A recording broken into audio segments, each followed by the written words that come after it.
Smash Repairs here again. I hate to be the bearer of bad news, but we've got another example here of sort of dodgy repairs. Come and have a look at this Mazda 3.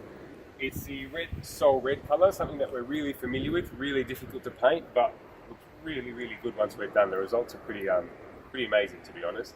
Now, this vehicle's had repair work done to it before. They've come to us with some more repairs that need to be done.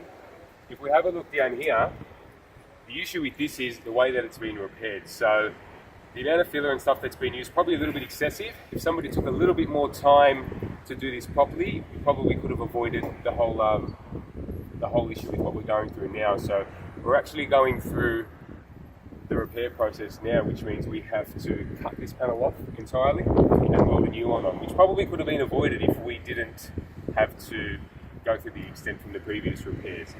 Now, it's the only way to get the car done properly, because if our client goes through this accident again or has a similar accident again, I don't want to have to go through this again. So we're going to end up cutting that panel off and painting the entire side of this car. If we have a closer look at this, you'll see half the reason I think I have an issue with this. It was that simple. It just comes straight off, which in my opinion is not good enough, which is why you need to really choose your repairer. Make sure you know what's going on when your car is being repaired. Alright guys, thanks for watching.